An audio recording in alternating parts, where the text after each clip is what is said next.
गुरु दक्षिणा।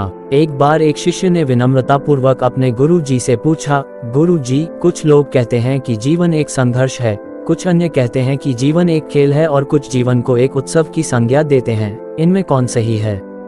गुरु जी ने तत्काल बड़े ही धैर्यपूर्वक उत्तर दिया, पुत्र, जिन्हें गुरु नहीं मिला उनके लिए जीवन एक संघर्ष है, जिन्हें गुरु मिल गया उनका जीवन एक खेल है, और जो लोग गुरु द्वारा बताए गए मार्ग पर चलने लगते हैं, मात्र वे ही जीवन को एक उत्सव का नाम देने का साहस जुटा पाते हैं। यह उत्तर सुनने के बाद भी शिष्य पूरी तरह से संतुष्ट न था। गुरु जी को इसका आभास हो गया। वे कहने लगे, लो, तुम्हें इसी संदर्भ में एक कहानी सुनाता हूँ, ध्यान से सुनोगे तो स्वयं ही अपने प्रश्न का उत्तर पा सकोगे। उन्होंने जो कहानी सुनाई वह इस प्रकार थी। एक बार की बात है कि किसी गुरुकुल में 3 शिष्यों ने अपना अध्ययन संपूर्ण करने पर अपने गुरु जी से यह बताने के लिए विनती की कि उन्हें गुरु दक्षिणा में उनसे क्या चाहिए। गुरु जी पहले तो मंद मंद मुस्कुराए और फिर बड़े स्नेहपूर्वक कहने लगे, मुझे तुमसे गुरु दक्षिणा में एक थैला भर के सूखी पत्तियां चाहिए, ला सकोगे? वे तीनों मन ही मन बहुत प्रसन्न हुए, क्योंकि उन्हें लगा कि वे बड़ी आसानी से अपने गुरु जी की इच्छा पूरी कर सकेंगे। सूखी पत्तियां तो जंगल में सर्वत्र बिखरी ही रहती हैं। वे उत्साहपूर्वक एक ही स्वर में बोले, जी गुरु जी, जैसी आपकी आज्ञा।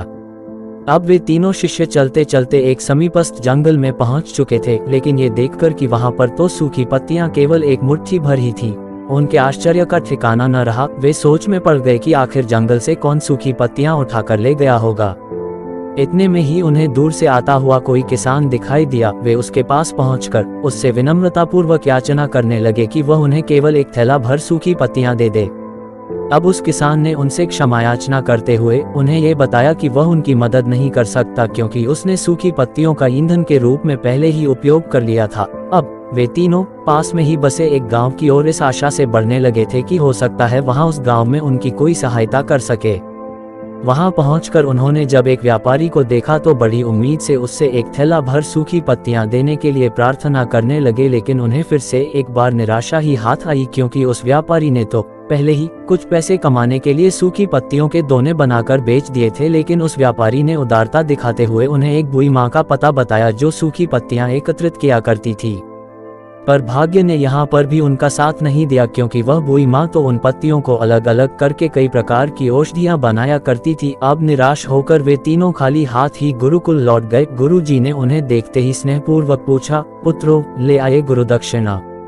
तीनों ने सर झुका लिया। गुरु जी द्वारा दोबारा पूछे जाने पर उनमें से एक शिष्य कहने लगा, गुरुदेव, हम आपकी इच्छा पूरी नहीं कर पाए। हमने सोचा था कि सूखी पत्तियां तो जंगल में सर्वत्र बिखरी ही रहती होंगी, लेकिन बड़े ही आश्चर्य की बात है कि लोग उनका भी कितनी तरह से उपयोग करते हैं।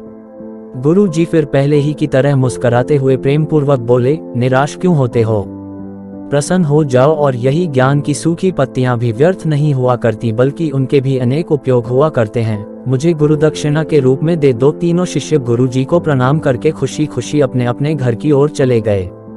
वह शिष्य जो गुरु जी की कहानी एकाग्रचित होकर सुन रहा था, अचानक बड़े उत्साह से बोला, गुरु जी, अब मुझे अच्छी तरह से ज्ञात हो गया है कि आप क्या कहना चाहते हैं। आपका संकेत वस्तुतः इसी ओर है न कि जब सर्वत्र सुलभ सूखी पत्तियां भी निरर्थक या बेकार नहीं होती हैं, तो फिर हम कैसे किसी भी वस्तु या व्यक्ति को छोटा और महत्वहीन मानकर उसका तिरस्कार कर सकते हैं। चींटी से लेकर हाथी तक और सुई से लेकर तलवार तक सभी का अपना अपना महत्व होता है।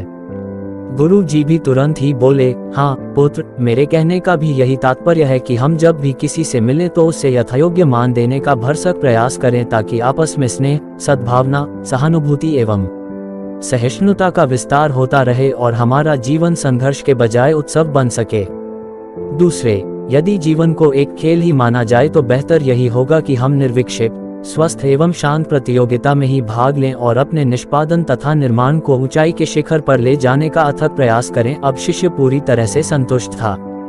अंततः मैं यही कहना चाहती हूँ कि यदि हम मान, वचन और कर्म इन तीनों ही स्तरों पर इस कहानी का मूल्यांकन करें तो भी यह कहानी खरी ही उतरेगी। सबके प्रति पूर्वाग्रह से मुक्त मन वाला व्यक्ति अपने वचनों से कभी भी किसी को आहत करने का दुस्साहस नहीं करता, और उसकी यही ऊर्जा उसके पुरुषार्थ के मार्ग की समस्त बाधाओं को हर लेती है। वस्तुतः हमारे जीवन का सबसे बड़ा उत्सव पुरुषार्थ ही होता है, ऐसा विद्वानों का मत है।